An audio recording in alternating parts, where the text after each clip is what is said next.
it on? Good evening. Good evening.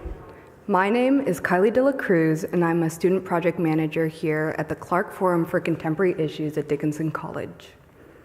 On behalf of the Clark Forum, Dickinson College, the Priestley Fund, and the Departments of Geosciences, Biology, Chemistry, Data Analytics, Environmental Studies, Mathematics and Computer Science, Physics and Astronomy, and Psychology, I would like to welcome you to the 73rd Annual Joseph Priestley Award Celebration Lecture, Misinformation in the Age of AI. At this moment, I ask that you silence all cell phones and electronic devices. In the event of an emergency, accessible exits are located on the west side of the building to my right. During the question and answer session, we ask that you keep your questions succinct so that everyone who wishes has a chance to ask their question. As a show of respect for our speakers and everyone in attendance, please stay until the end of the program, including the question and answer session. Before we begin, I would like to take a moment to acknowledge that Dickinson College is on the unceded lands of the Susquehannock Nation. We acknowledge that many Indigenous peoples that live with these lands, as well as the thousands of Indigenous children forced into the Carlisle Indian Industrial School, starting in 1879, as part of a federal cultural eradication effort. Now please join me in welcoming President of the College, Johnny Jones III.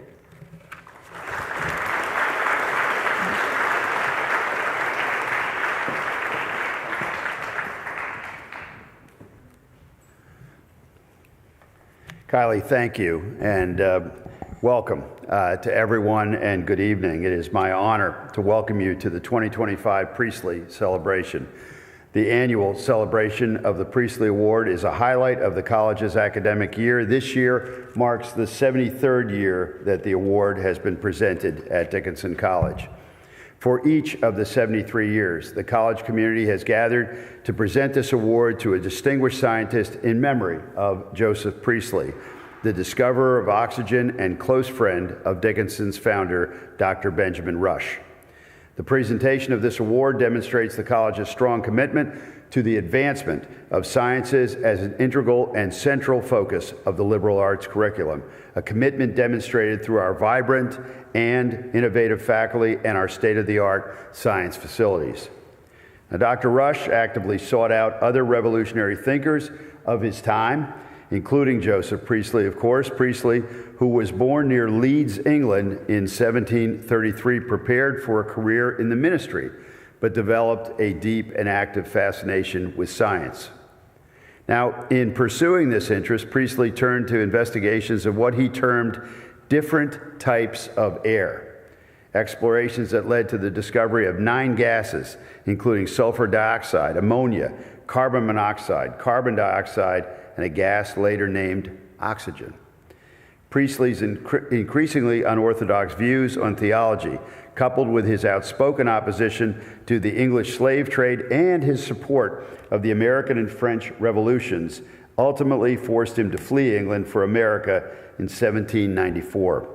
Once in America, Priestley soon formed a close friendship, as I said, with the new nation's foremost physician, our founder, Dr. Benjamin Rush.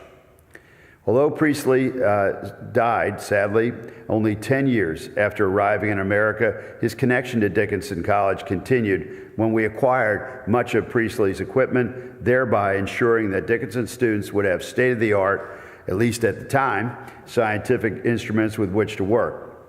And you can see this equipment, including a large burning glass, an air gun, and a reflecting telescope in our college's archives. They are really treasured items, and they represent some of the earliest examples of student-faculty research at Dickinson, which of course continues today.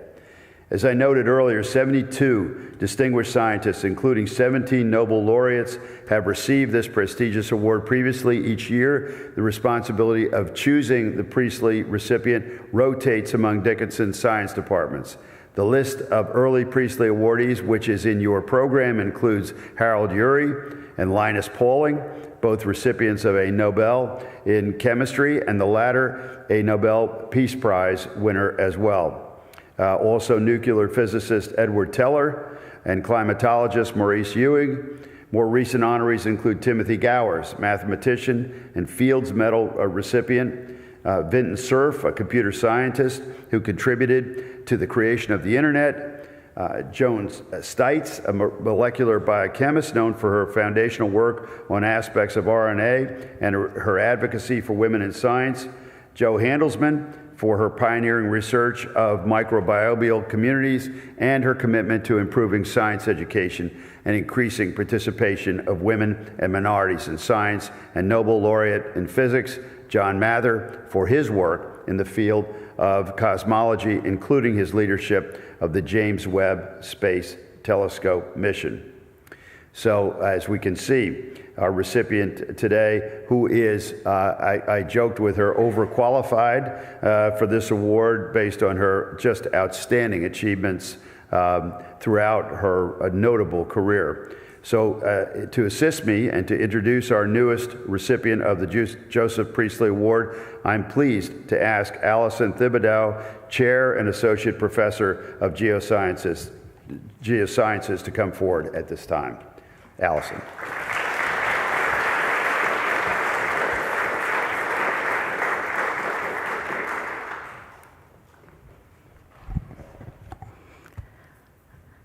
Our speaker this evening, Marcia K. McNutt, grew up in Minnesota and began her academic career at Colorado College, where she majored in physics. Dr. McNutt graduated at a time when plate tectonics was transforming our understanding of how the Earth works, and she decided to pursue graduate research in geophysics at the Scripps Institution of Oceanography. After receiving a PhD in earth sciences from Scripps, she briefly held a faculty appointment at the University of Minnesota before joining the U.S. Geological Survey in their Office of Earthquake Studies. She joined the Massachusetts Institute of Technology in 1982, where she became the Griswold Professor of Geophysics and served as director of the Joint Program in Oceanography and Applied Ocean Science and Engineering. Dr. McNutt's work has contributed to our understanding of how the lithosphere, or the rigid outermost layer of the Earth, behaves on geologic timescales, and how elevation differences are sustained on both the ocean floor and the continents. She led groundbreaking investigations into the origin and evolution of ocean islands, such as those of French Polynesia, that are distant from any plate boundary. In 1997, she left MIT to become the first woman president and chief executive officer of Monterey Bay Aquarium Research Institute. Under her direction, Monterey Bay emerged as a world leader in the deployment of new technologies for ocean exploration. She oversaw many scientific breakthroughs, including the first deployment of autonomous underwater vehicles with artificial intelligence.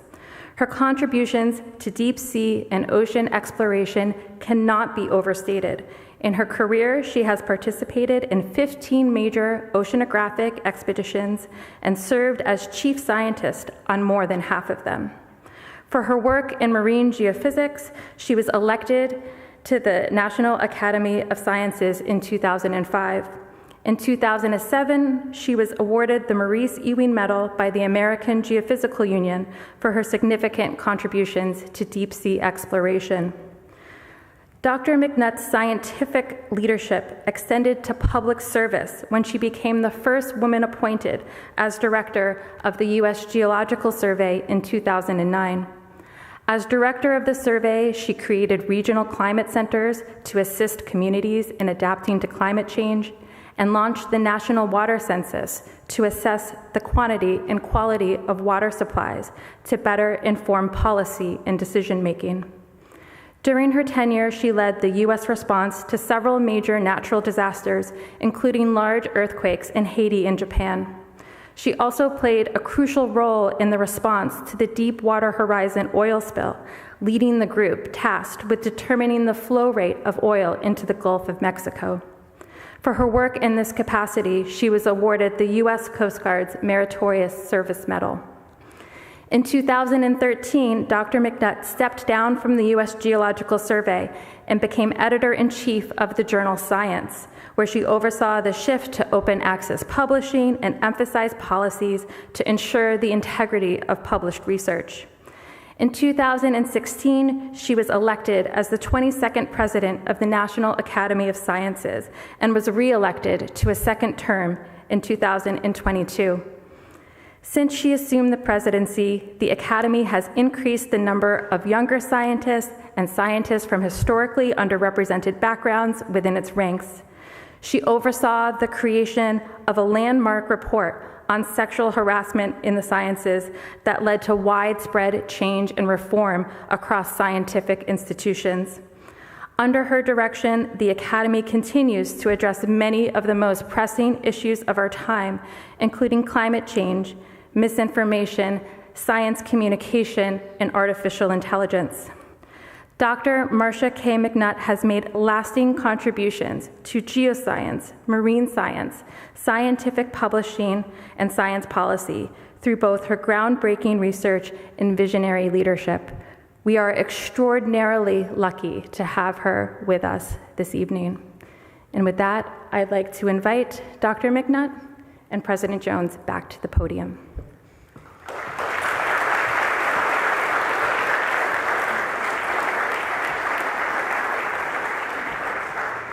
Now, the Priestley Award, which includes a bronze medallion with the likeness of Dr. Priestley, was first presented in 1952 and has been presented, as I said earlier, each year since to a distinguished scientist honored for discoveries that contribute to the welfare of humankind.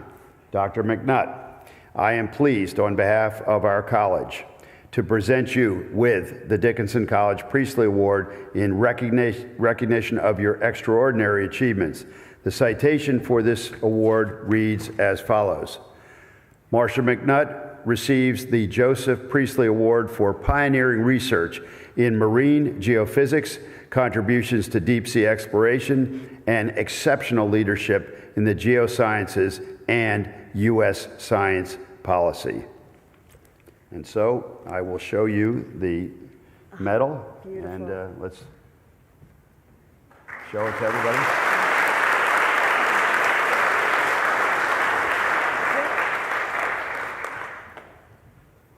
Over to you. Thank you. Congratulations. Thank you so much, John. Thank you so much.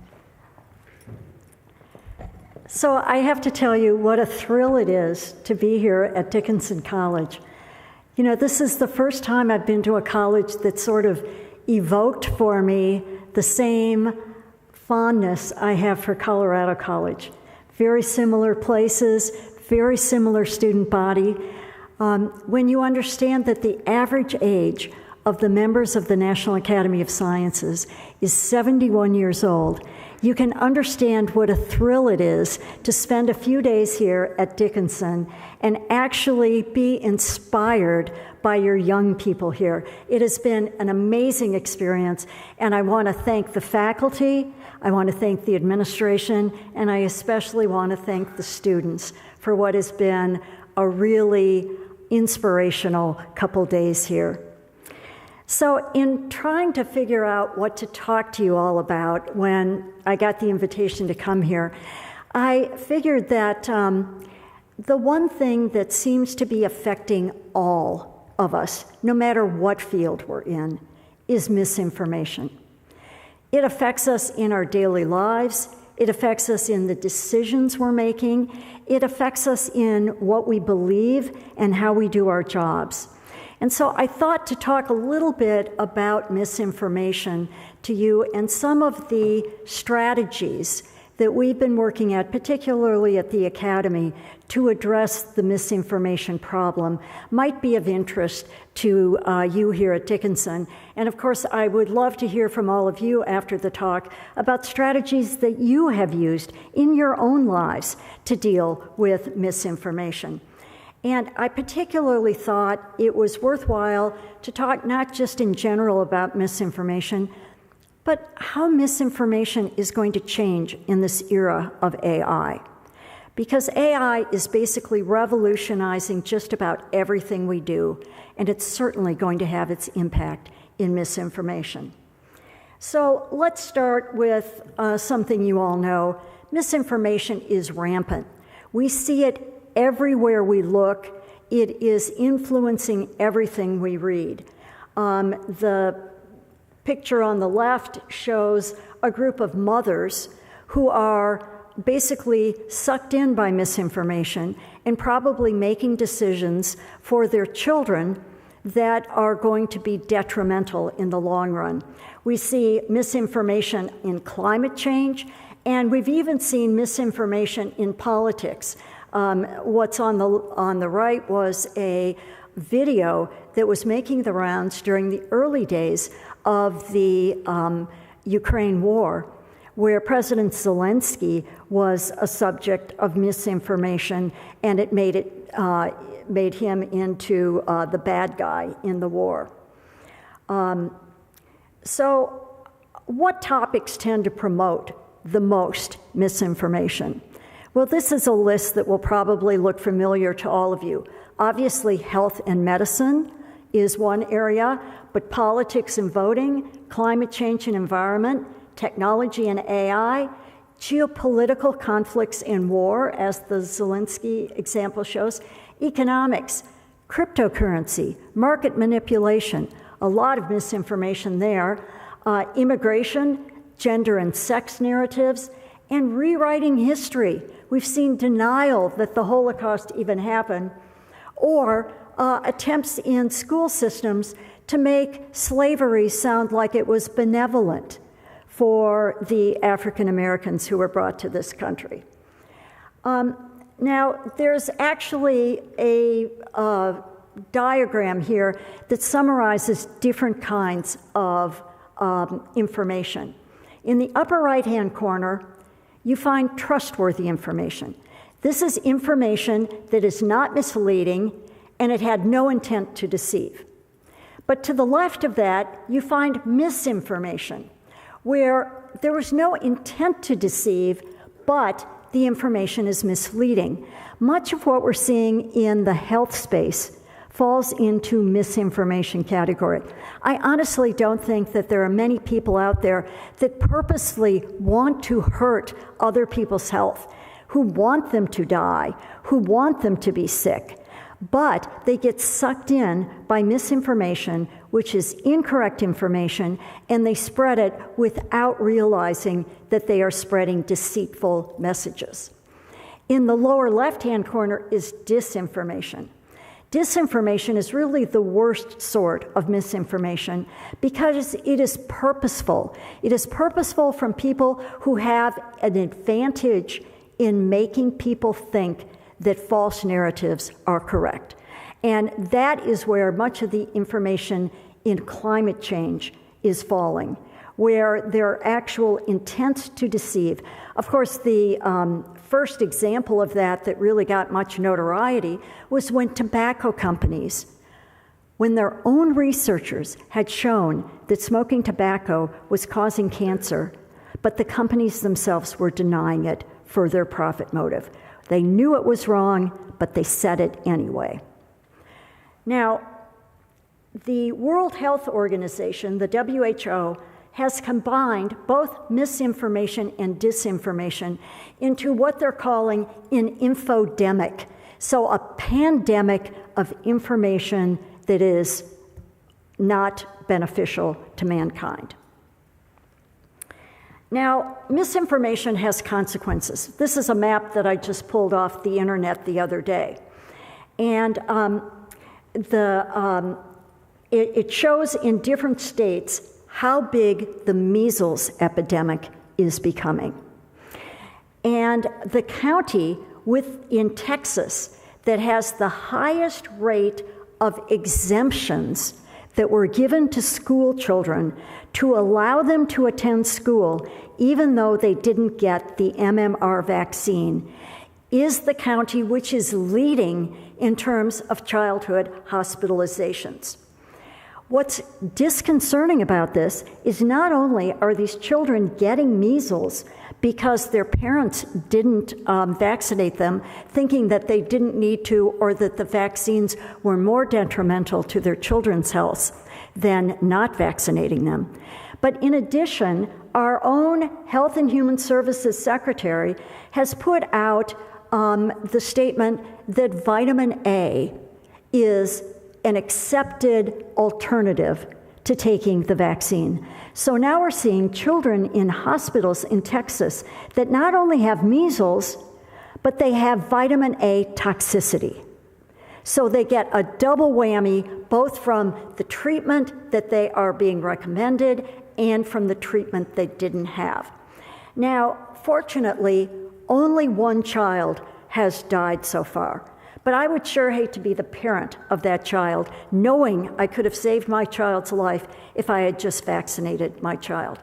In addition, for each hospitalization in Texas, it's cost between $4,000 and $40,000 per hospitalization for those affected by measles, something that could have been completely avoided with a free or nearly free vaccine, and someone's having to pay that cost. Now, let's go from the misinformation that is leading to this epidemic of measles to disinformation regarding climate change. And the disinformation in climate change impacts the willingness of society to take the mitigating measures that are required to avoid the cascading consequences of climate change. And disinformation can not only it can happen on both sides of the issues, but refusal to accept the overwhelming evidence of anthropogenic climate change is happening, as well as climate alarmism. So I'm not going to say that it's only the climate change deniers, but other people that exaggerate the consequences can also have problems and can lead more people to believe the narrative that climate change isn't a big problem. So this is just one example that I pulled to show you how disinformation works. This was a posting that NASA put up in 2019 discussing what is the sun's role in climate change. And for those of you geoscience students who have been learning about Milankovitch cycles, this will all sound very familiar to you, because what this NASA posting shows is that sun keeps the planet warm, but we know that subtle changes, subtle wobbles in the Earth's rotation and in its orbit can lead to very small changes in solar radiation coming to Earth and can cause long-term variations in climate. And these are these Milankovitch cycles. It's also responsible for comings and goings of the ice ages, which we all know were major swings in climate. But this NASA posting says, but the warming we've seen over the last few decades is too rapid to be linked to changes in Earth's orbit and too large to be solved simply by solar activity without some anthropogenic input, which is basically the release of CO2. Well, it wasn't long after NASA put this up that the disinformation started taking advantage of it. And much disinformation actually starts with a nugget of truth, with the smallest little bit of real information, and then takes it to an unlikely conclusion. So here's was the, and this disinformation was actually the top performing climate posting on the internet. So it got more attention than NASA's original posting or anything else. And what this said is NASA admits that climate change occurs because of changes in Earth's solar orbit and not because of SUVs and fossil fuels. So the first part was right, the second part was wrong. But by focusing in on that nugget of information, they give some nugget of believability to this. This one content got 4.2 million impressions, tweets, Facebook shares, Reddit posts. Imagine 4.2 million engagements with this misinformation. So this is why misinformation and disinformation can be so bad. Now, the reason why in this case the disinformation performed so well was it was based on an incomplete representation of a perfectly reputable scientific concept, namely Milankovitch cycles in solar radiation. There were many corrections posted, but they did not get the same engagement. The misinformation is always more salacious and always more exciting than the real information. It played on readers' bias for not wanting to make changes. After all, if people already have an SUV, they don't want to stop driving it. And it was easily shared among like-minded social groups that were not the people in a position to debunk it. So it was widely shared before climate scientists even knew that it was getting the attention it was. What should have been red flags in this was that the posting came from a known purveyor of disinformation. But they had a perfectly legitimate name, Natural News. So unless you knew that they were famous for misinformation, you wouldn't have flagged that. There were many fact-check corrections on the story. They were posted like Reuters did in February 2021, but the corrections didn't get the same engagement. It also, of course, contradicted the best science. But what happened because of this is search engines started prioritizing content from respectable purveyors of information. And I'll talk later about an agreement that the National Academy had with Google and other internet people so that they would let us know when misinformation was the only thing they could find on a topic, and so we could come up with information to counter it in times when there wasn't something good. So let's talk about misinformation regarding COVID. I think even the students here are old enough to remember the COVID epidemic. And the misinformation around COVID impacted the willingness of society to take the mitigating measures required to avoid the worst outcomes.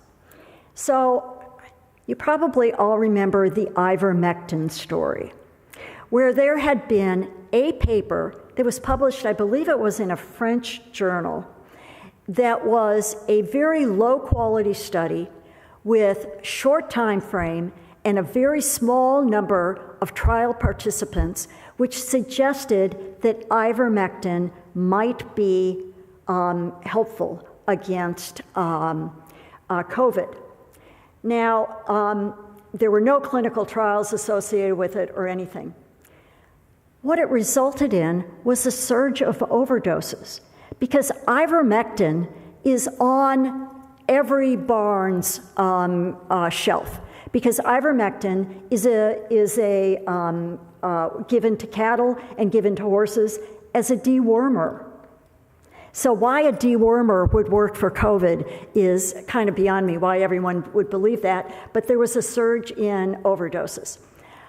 There was a 24-fold, 24 times as much purchasing of ivermectin, thanks to this misinformation, than there had been before COVID, which just shows how widely it was taken.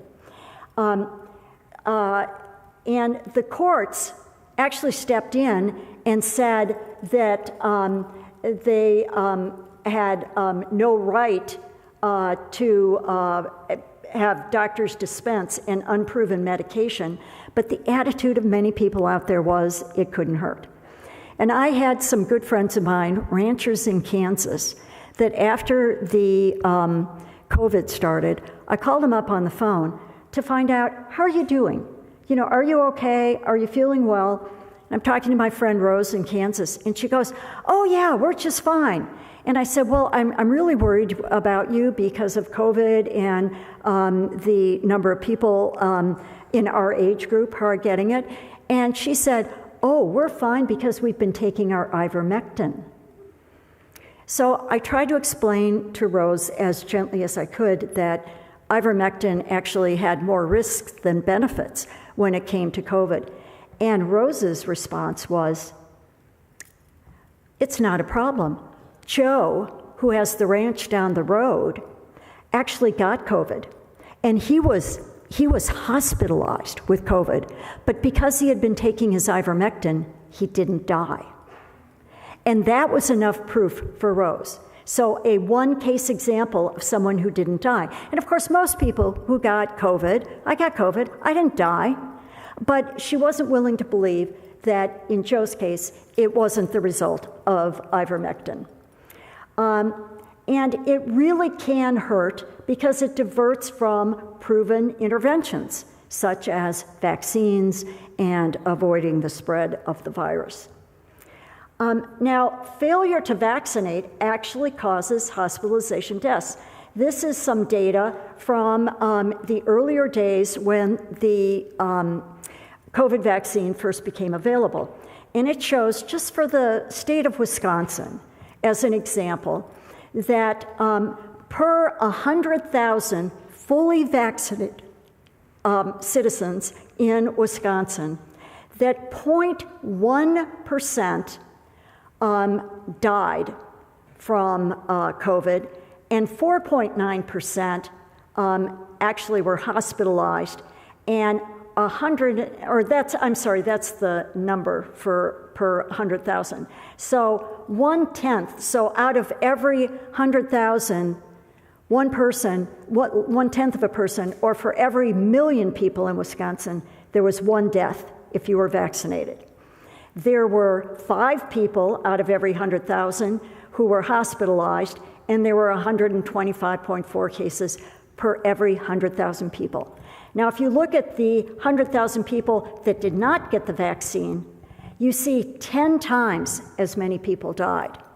And about 4 to 5 times as many people were hospitalized, and about 4 times as many people got the disease. So the vaccine wasn't 100% effective, but it was pretty damn close to that in terms of the difference between vaccinated and unvaccinated people. So why did we have so much trouble during COVID with getting people to take the vaccine? Well, first of all, the COVID epidemic pitched doctors against doctors and doctors against the FDA. They couldn't come to agreement, and one of the problems was that in this country, for example, you heard I worked for the USGS. There is actually called the Stafford Act that says when it comes to earthquakes, volcanic eruptions, or landslides, the USGS is the authority. Whatever the USGS says goes. In the health arena, we have nothing equivalent to the Stafford Act. So the FDA could say one thing, NIH could say one thing, CDC could say another thing, and the president could say something else. And no one had the authority to overrule the others. So that was one of the biggest problems we had during COVID, and it's a problem we still have today. It has still not been solved. The ease of publication of poorly controlled studies made off-label use appear scientifically defensible. You could post something online on a preprint server, or you could get it published in some journal that as long as you pay your fee, they will publish it.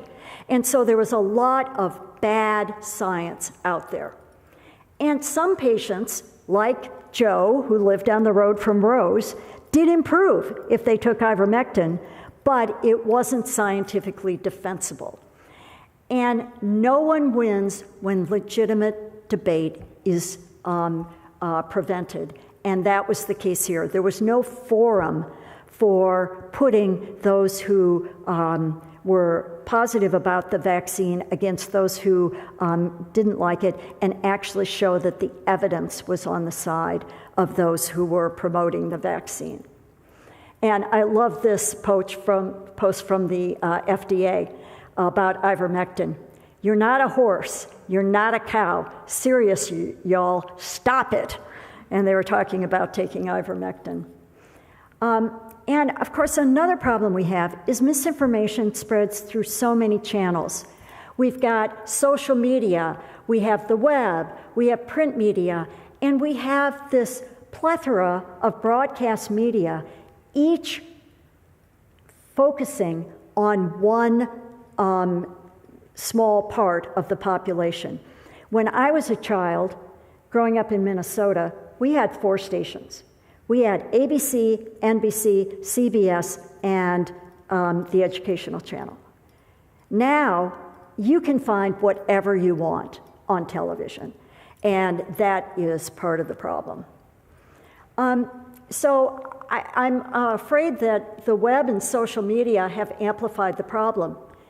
Anyone can create content on the web or social media, and that's not true in broadcast media.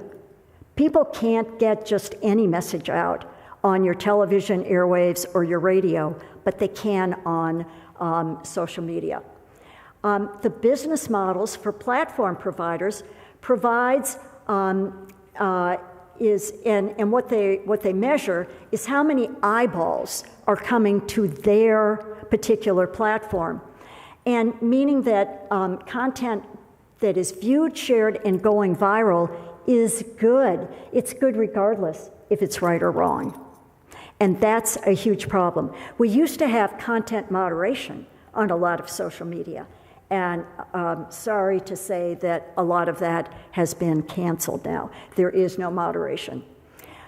Social science research shows that the more salacious the content, the more likely it is to spread. So misinformation is just more likely to spread than misinformation because it's crazier, and people love to spread crazy stuff.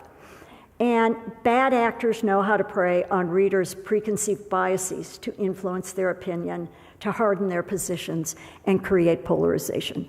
And for those of us who are scientists, we do everything to avoid bias. It wouldn't occur to us to prey on people's biases in order to get real science content to them. So that's another problem. So then we get to AI. So the question is AI part of the problem, or is it part of the solution? And I said here the answer is yes and yes. It is part of the solution, but it's also part of the problem. So let's talk about how it can be part of the solution. The main AI large language models that are out there are put out by mostly reputable organizations that don't want to be accused of spreading a lot of misinformation. So these large language models are trained on high-quality data from sources that are reputable and fact-based. For example, they've actually come to the National Academy and asked to ingest all of our work into these large language models. The models are updated frequently to improve the accuracy and also to address misinformation. The user feedback helps define responses. The postings that you get from things like ChatGPT, they cite fact-based knowledge from scientific journals and from government reports. They have guidelines for flagging misinformation and conspiracy theories when they are posted online, and they have policies to prevent dissemination of harmful content. So they make sure that there are pre-prompts within any time you ask a question that will prevent AI coming back with something that's dangerous, like how do I kill my neighbor, that sort of thing. So I decided to test this out. So I asked ChatGPT, does the MMR vaccine cause autism? A frequent misinformation claim. And the response was very clear. It was unequivocal. No, the MMR vaccine does not cause autism, and then they explain that the original claim came from that Wakefield article, which was retracted and roundly found to be lacking in evidence. And then they went on to cite the evidence. Large-scale studies show no link, retraction of Wakefield, risk of being unvaccinated with the MMR outweighs any potential risk from the vaccine. There's strong scientific consensus, and it cites all the major organizations, trustworthy organizations, that support the importance of having the MMR vaccine. So then I also asked, how about, is current warming part of just a natural cycle? Again, AI was unequivocal in saying that that was wrong. No, current warming is not part of a natural cycle, and it gives the reasons why. It's too rapid, it's too much, it's overwhelmingly driven by human activities, and the evidence are the speed, the greenhouse gas concentrations, that it's actually out of sync with those solar cycles, which is important to know.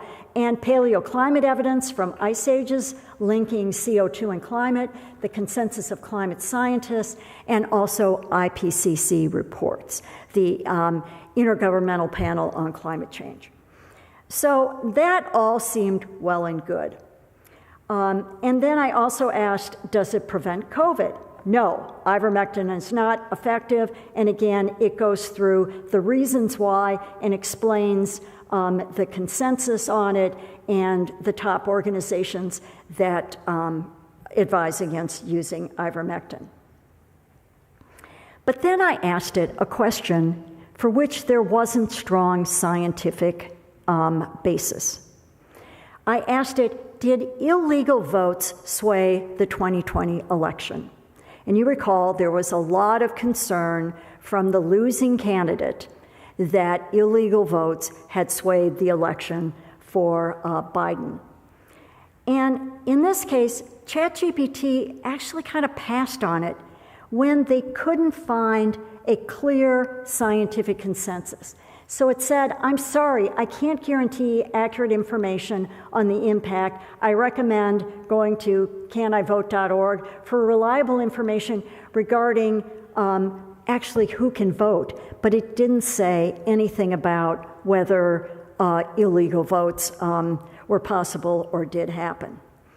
So while AI, I think, when you ask it a direct query, it seems like for most of these scientific examples, it gave a pretty good answer, but it's not going to be a panacea for all the misinformation that's out there. But AI can also ease creation of very convincing disinformation. And that's why I said it's part of the solution, but it's also part of the problem. And when it's used by people seeking to deceive, it will actually do this. You may remember this. This was a picture that was making the rounds on the internet when someone asked AI to show a picture of Mother Teresa fighting poverty. And this is what AI came up with. Now, you know, you just laugh at it now, but you can imagine how easy it would be to have AI create a picture that was not just a joke, but truly deceptive. And some of the worst cases of deep fakes I just list them here. There's a case when criminals used AI-generated voice to impersonate the CEO of a German energy firm on a phone call. He was calling another colleague at another company. The scam netted $243,000 that this was sent to the scammers because the person sending the money actually thought they were talking to the CEO of this German company. It sounded just like him. Elections in India, US, and Venezuela were impacted by fake videos of politicians saying things that they never said. But you just take a video and you change the motion of the lips a little bit, and you can fake the voice and create something that looks pretty convincing. AI images and voices have been used on dating apps to lure victims into traps.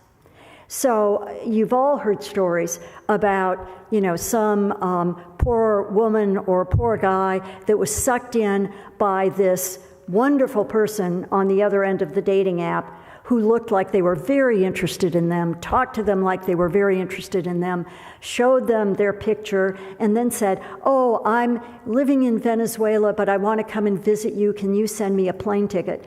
And then the money just goes to a scammer somewhere. So that's been happening quite often. And even video calls are being faked now. So if you think what you can do is not just take the person's picture, but you want to have a video conversation with them so you can make sure they're a real person, even those are being faked today. AI chat boxes are posing as customer service reps to fish for passwords, personal details, bank accounts, or to install malware. And we've all have been warned about these schemes that are frequent on the internet. And I've talked to some hiring people who said they got these resumes that were deep fakes and thought that they had these wonderfully qualified candidates, and they even faked a video interview, and then once the person's hired, they realize they know nothing. So these are the sorts of things that AI is making easier, making more convincing, and causing major problems. Even a brief exposure to a deepfake is consequential. This was just a frame grab from a video that was showing the Pentagon being blown up. It was completely fake, it wasn't real, and it was created by AI, it was done in 2023, and it sent the stock markets tumbling before others were able to show, no, this isn't real, it didn't happen. But in the meantime, some people probably made some money by buying those stocks while they were at the low before the fake was shown, and then they ride it back up. So this can be very damaging to the economy. Deepfakes can even fool researchers. This is an abstract that was sent to a scientific meeting. It had fake data, fake analysis, fake paper, all generated by AI, past peer review to be posted in the scientific meeting. Now, fortunately, in this particular case, the scientists were checking to see if they could get a fake paper through, and they admitted it, and they then withdrew it. But think of all the ones where people haven't admitted it. And they're out there, and they could be polluting the scientific literature. So what can be done to stop the infodemic? So I'm just going to throw out some ideas of what I think we should be doing to make sure that we've got tools at our hand. First of all, number one, double check your sources. Even if the message matches your view, what I found myself doing was when I read some misinformation that I was pretty suspicious about, I would check it. But then I realized, wow, if I believe it, I should check it too, because otherwise I'm allowing my own bias to make me a potential victim of misinformation. So check things, anything that's important to your health, your livelihood, your work, check it out to make sure it's true. Let's see. Okay, develop media literacy. This is something that I hope that everyone who goes to college will develop. And when we talk about media literacy, I think people need to ask the question, is this post trying to educate me, or is it trying to influence me? And if it's trying to influence me, who is it that's trying to influence me, and what benefit do they get by changing my mind? About simple things like, should I be taking 15 supplements every day to stay healthy?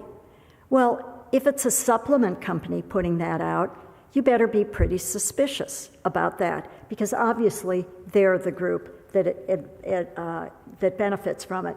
And red flags include emotionally charged language and sensational headlines, because that's the kind of stuff that goes viral. Number 3, constructively engage with those who disagree. Algorithms right now are set to direct you to feeds that reinforce what they think you like to see. If you start actively seeking out other opinions, then those algorithms have a really hard time targeting you. And you're much more likely to see many sides of an issue and not get fooled by misinformation. And build trusting relationships. You know, I used to think that, gosh, we don't need to build trust to science because we have evidence on our side. But then I realized I'm not an expert in all fields. If I see something in biology, I need to know what I can trust because I am not equipped to assess the evidence on my own. I'm not a biologist. And so trust really is important because no one is an expert in everything, but you're more likely to believe people you trust. And when people's trusting relationships don't include scientists in that network, then they're much more likely to believe untrustworthy work about science. So I think we all need to get out of our silos or our ghettos for our own field and take a look at what common people feel and make sure that they all view you as a trusted source of information on science. And next, communicate how you determine what to trust. And I made this little diagram as sort of a rubric to demonstrate how I decide what to trust. How many of you have ever played the game Jenga, where there's a stack of boards and you pull one out at a time and finally you get to the point where it tumbles? So imagine that there's this big Jenga game, a giant Jenga game, and I view the scientific method as the basis of this tower of boards. I trust the scientific method implicitly, that is the best method we have ever discovered in order to find out what is true in the natural world. But then we build this tower off individual studies. And by the time you get enough individual studies that all point in the same direction, now we suddenly have scientific consensus. And an individual study to me is just one person or one group of authors' views of what's reality. I don't necessarily trust an individual study until I see enough other studies reinforcing that truth. And then I do believe the scientific consensus, but just like when you're playing Jenga, if you start pulling out individual boards, so we start finding that some of these individual studies are shown to be unreliable. Either the data was wrong, or the interpretation was wrong, or there were new interactions that weren't taken into account. Every time one of these individual studies is pulled out, finally you get to the point where the whole tower tumbles. And we need a new scientific consensus because we no longer have all of this support for the existing one. And now we have to start building a new tower again. So that's how I decide what I'm going to trust. And all of us should have some way of deciding what do we decide to trust and how long do we trust it. So let me conclude by talking about what steps the National Academy of Sciences has taken to confront misinformation. Well, I would say one of our more successful ones has been a series of postings called Based on Science. And this was from our agreement with Google. When Google called me up one day and said, we've got this problem. We've got these queries coming in the Google search engine for which there is no reputable science to answer it. The only things out there are misinformation. So one example would be, if I suck lemons, will that cure my cancer? Now, what reputable cancer scientist is going to spend their time writing a paper on why sucking lemons doesn't cure cancer? So it's not a surprise that there's nothing out there. It's when something is really too stupid to believe that there's no science out there. So what we started doing was we paired scientists with science writers. And the scientist would say, this is why sucking lemons won't cure cancer. And the science writer would take what the scientist said and write it in 8th grade language, because that is the average understanding of someone on Google. This became, within a month or two of posting it, the most popular site that the Academy has ever had. And it pulled in hundreds of thousands of people to ask about health matters, about COVID, about climate change, and other issues. We're now starting to expand this more because we find the level of stupidity has actually increased since we first put this up. Another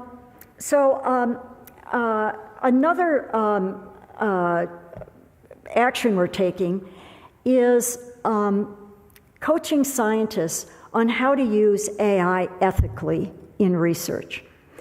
And the reason why, I mean, AI is used, of course, across all fields, but we feel that in particular, the norms of science include things like transparency, attribution, reproducibility. When you ask ChatGPT a question, you don't know how it came up with the answer, so transparency isn't there. You often don't even know where it got its answer, so there's no attribution, and you can ask the same query twice and get different answers. So there's no reproducibility. So we wrote this paper that talks about how scientists need to use AI ethically and responsibly. Now, I would argue that not just science needs to be confronting this. All areas of human endeavor need to.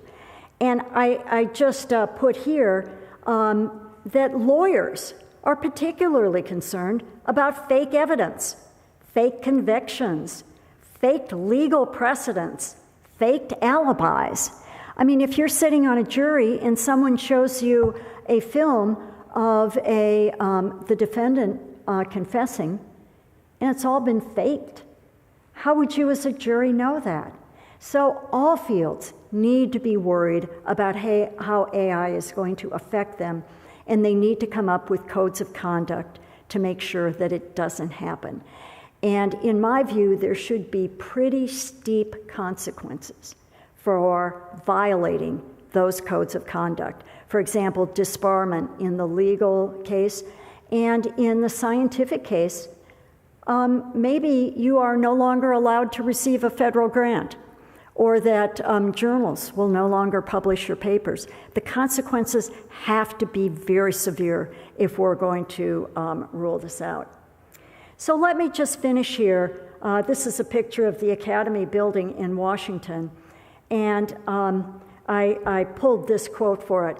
"A lie can travel halfway around the world while the truth is still putting on its shoes." And that's part of the problem we have. So I hope you will all take to heart some of the critical thinking that I've encouraged today whenever you encounter misinformation in any form. So thank you all very much.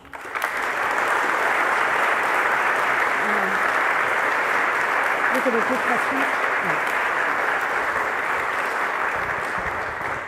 So I think we're going to take some questions here, and we've got a microphone. Yep, so it is now time for the question and answer session. Because this event is being recorded, we ask that you raise your phone and wait until a microphone reaches you until you ask your question. We do reserve the first question for students, but after that, we'll open it up to the rest of the audience. And with that, we're looking for our first question. All right. There's one right up there.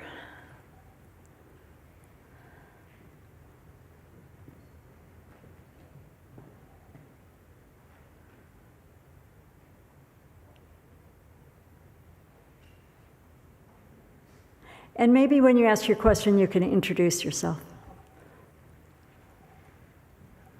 Howdy, I'm Quinn, and I was wondering if there are any industries that you see would be better fit for implementation of AI than others, for example, like health sciences over art? Yeah, so I think the one advantage we've had in AI so far in terms of their direct answers to the queries, where I showed you there are many examples where AI is really doing a good job of filtering out the misinformation.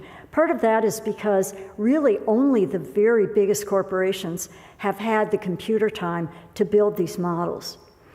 But I'm not sure that's going to stay that way. I think we're going to get to a point where the chips are cheaper, the energy use is less, the amount of training data is less, and so I am worried that we may get bad actors able to develop their own AI. And what was it about art that you wanted to know? I missed that part. I was wondering if, you had any thoughts on AI being more effectively implemented for science rather than replacing more, traditionally human-led fields like art or literature. Yeah. Well, I'll tell you, I've seen some pretty incredible art coming out of AI as well. So I'm not sure that there's any part of human endeavor other than hard labor. I don't see AI out there with a jackhammer or roping a cow. But a lot of things that we do that are more, home-based and many things that require mind rather than manual work. I think anything that we do with our mind is going to be subject to AI invading the space, including art. And I've heard AI music. I've seen AI just in creating pictures, creating videos, creating cartoons. It's just getting into anything that doesn't actually require hands-on. I mean, and even, most people, when they do art, it is hands-on, but because AI can manipulate pixels, it does that as well. Yeah, so it's getting everywhere. Okay. It's on. Thank you for your speech. I'm Kimberly. I'm a history major at the college. And I had a question I wanted to ask for my own understanding. As a history major, I am personally very against any use of AI in writing or research. I think it's very unethical personally. But how do you commented on ways to use AI ethically in research, and I was wondering kind of how you see that developing in various disciplines, particularly science, which I don't know much about. Yeah. Okay, so let me give you a couple examples. First of all, let me say, I'm not surprised to hear that you're concerned about AI use in science, but I'll tell you, I'm old enough that I remember when the first pocket calculators came out. And if I had been in an audience like this, I'm sure I would have heard people say, oh, pocket calculators are a really bad idea. People won't know how to add and subtract and multiply and divide anymore. And yet, we all still know how to add, subtract, multiply, and divide. But I'll tell you, I don't want to balance my checkbook without my calculator. It's just a lot faster. And so I think we're going to get to that point with AI as well. And let me give you just one example. I think we are going to be combining AI with robotics to do a lot of very intensive laboratory work. Let's suppose it takes a student 30 minutes to do a certain lab technique. And now we can set up robotics driven by AI. In that 30 minutes, we could do 100 of those samples. Now suddenly, we're going to get more rigorous scientific results. It's going to be more reproducible because the robotics does the same thing every time. And I think we're going to have more confidence in those results. So, and in addition, AI is already revolutionizing the large data space. There are so many large data sets out there that are really beyond our ability with just using our human brains to see patterns in them, or sometimes even figuring out how to program a computer to see those patterns. And yet AI is pulling them out. AI is doing actually better than weather models at predicting weather. And I think AI is going to be revolutionizing climate prediction as well. So there are a number of very good examples of AI being used. Another example is protein folding, which won the Nobel Prize. I mean, this is something that was horribly labor intensive. I remember when, just a couple years ago when I was back at Science magazine, we used to publish an entire paper on the folding of a single protein. And now these computer programs, AlphaFold, can solve for hundreds of proteins in no time at all. And it's not even, exciting, cover of Science anymore. So, yeah, things will change. Hello, my name is James, and I have a quick question about your work with the federal government. As director of the USGS, what sort of role did you observe politicians playing and the political systems playing in the running of independent scientific organizations such as that? And in our current political climate, do you have any possible concerns about that role changing or overextending? Yeah. Okay, that's a good question. And let me tell you that the USGS is fairly unique among government agencies in that it has absolutely no regulatory role. It doesn't tell people what they can do or can't do. All it does is science. So when I was at the USGS, we were remarkably free of any political interference because we didn't dictate policy. We didn't tell people what they could or couldn't do. We didn't give out permits. All we did was provide the science that helped other groups, like the Army Corps of Engineers or NOAA or other groups like that, decide what they should be doing. I don't think that was true of my colleagues who were in other agencies, in which case, we've seen the EPA go all over the place depending on who's in power. If it's a regime that is really concerned about environment, EPA has a very expanded role. And now we're seeing EPA being cut back to perhaps nothing, who knows. So the USGS is probably not a good example of government interference. And I'm hoping that even under the current administration, there won't be government interference in the science. But I'm afraid I would probably be overly optimistic to think that that's going to happen because USGS has done a lot of work in climate change, and that's a forbidden word now. So I can certainly see how politics will interfere with what science questions the USGS is even allowed to address, even if it's not dictating any reaction or policy to it. Yeah.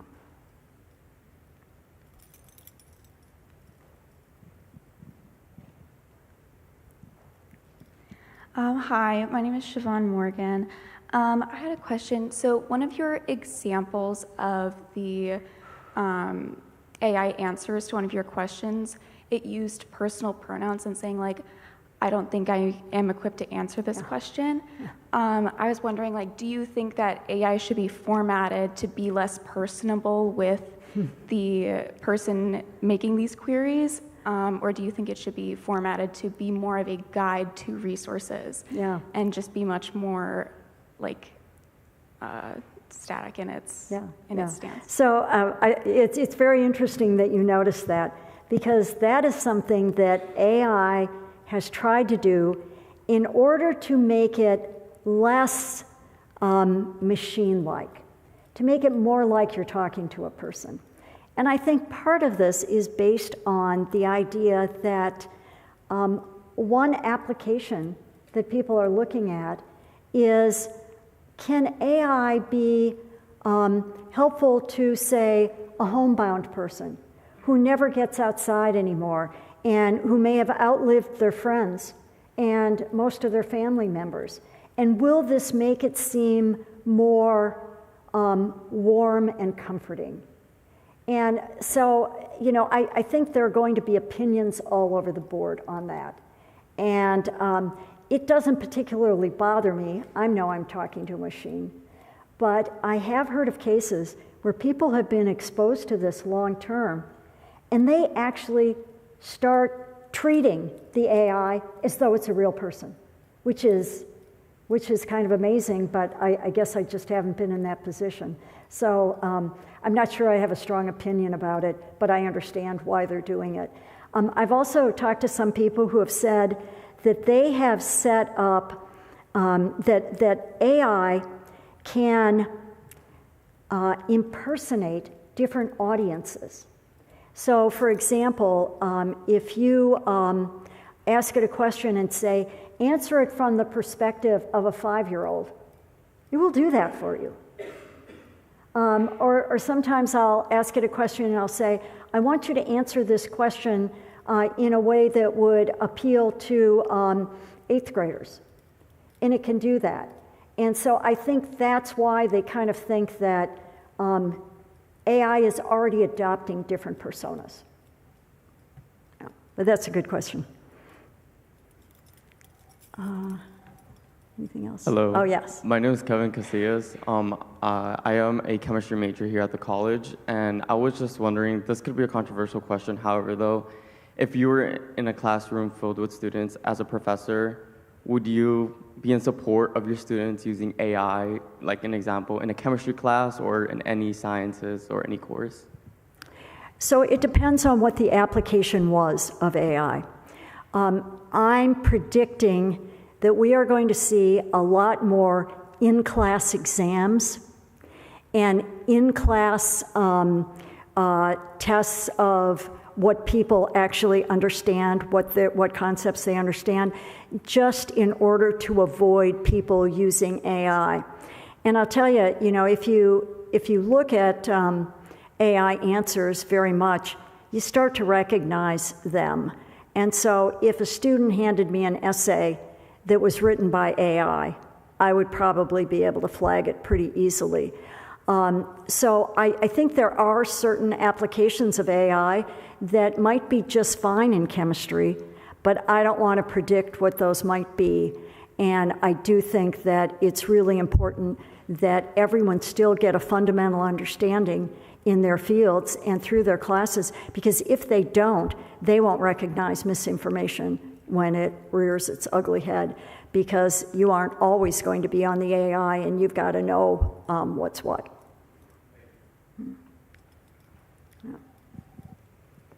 Hi, my name is Corin, and I just kind of wanted to circle back to the idea of ChatGPT being, I guess, useful in your eyes if you ask it a direct question, because it's high quality and there are no bad faith actors in the industry because all are corporations with sort of lots of money. I think the only reason why these databases are high quality is because they have the money to train all the bad stuff out, but that is done. ChatGPT, OpenAI is currently being sued by workers in Kenya for labor violations. So obviously the question arises, like, even though these things are high quality, have a lot of money behind them, for one, they do still hallucinate. For two, yes, labor exploitation is in their entire process. So it raises the question, is ethical AI really a thing? Do you believe ethical AI is really a thing, given the process, the human suffering, essentially, in its creation? I would say that that's something that has to be constantly monitored and constantly subject to testing, because I don't see anything in AI that's fundamentally ethical. And I'm not sure how many of you have read the book. One of my favorite books ever that I read was by an author named Juan Enriquez, and it's called How Technology Changes Our Ethics. And it is a pretty mind-blowing read, because he goes through the history of technology to show how as new technologies have come on board, we have actually changed our ethics.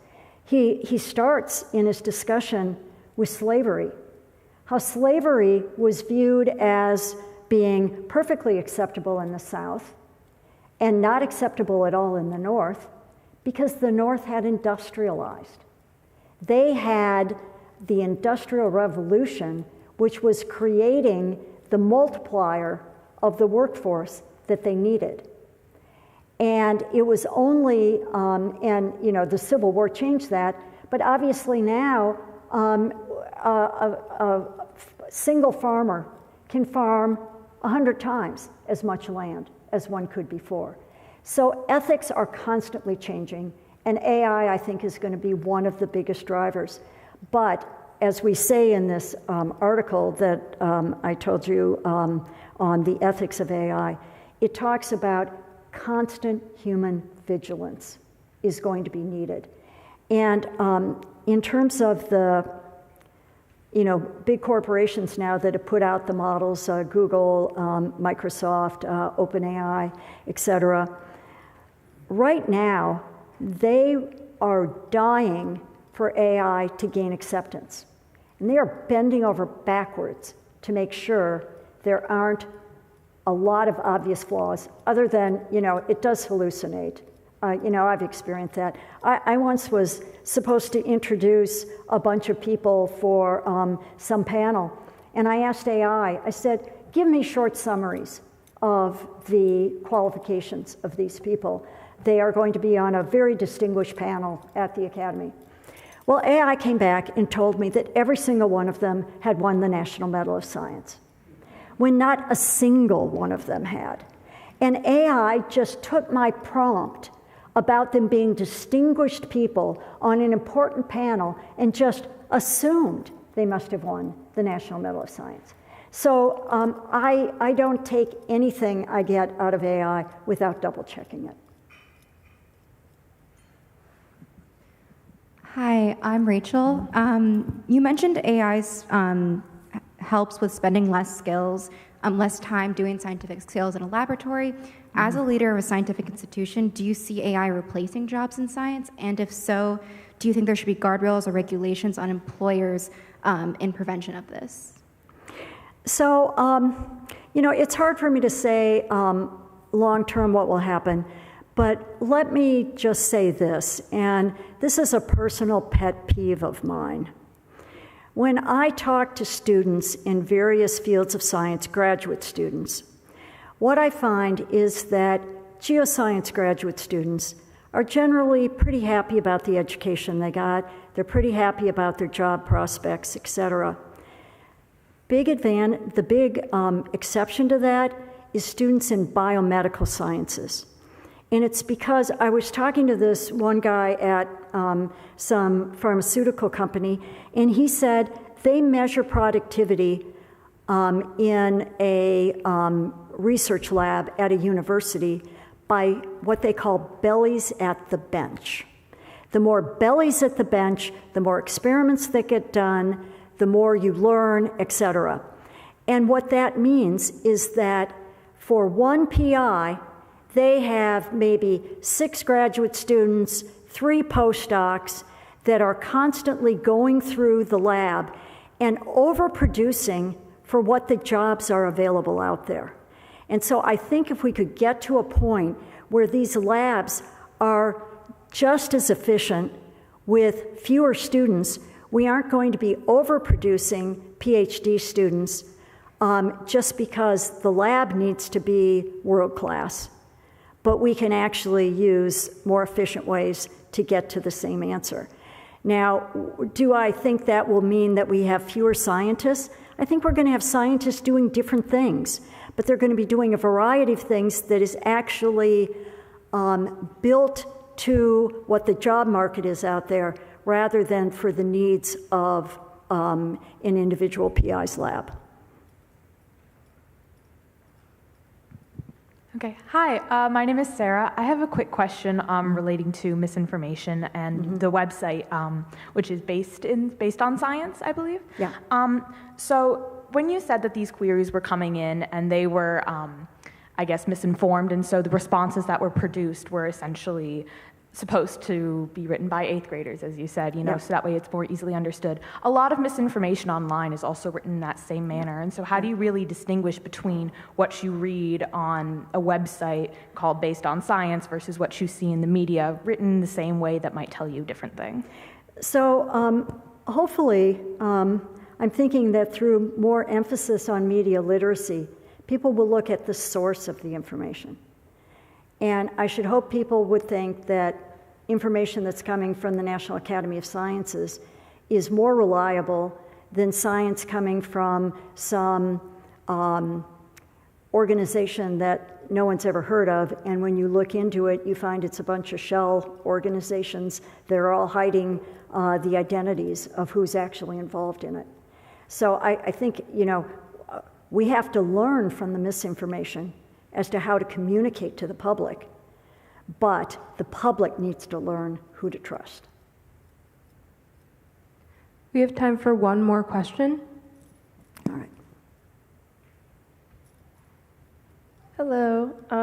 I have a bit of a different question towards, we know that AI has a lot of energy consumption. Yes. And is known to have 10 times more energy consumption than a Google search. Yep. A lot of the solutions are more towards green energy, and I was curious, because of the current administration, if you think that there will be more of a push towards green energy, towards infrastructure with AI, or if we might see just more of a general fossil fuel kind of infrastructure with AI still with the current administration. So some of these big companies that are doing the models have invested in green energy. Well, it depends on what you call green. Is a nuclear power plant green energy? Well, I'm not sure it's exactly green, but at least it's not putting out CO2. And some of them are investing in big solar farms as well. And they do that regardless of what the administration is doing. So I think that's helpful. Now, this new Chinese model, DeepSeek, that has just come out, has a fraction of the energy consumption and has fewer chips, so it's less expensive to do those models. And I'm guessing that's going to be the way of the future.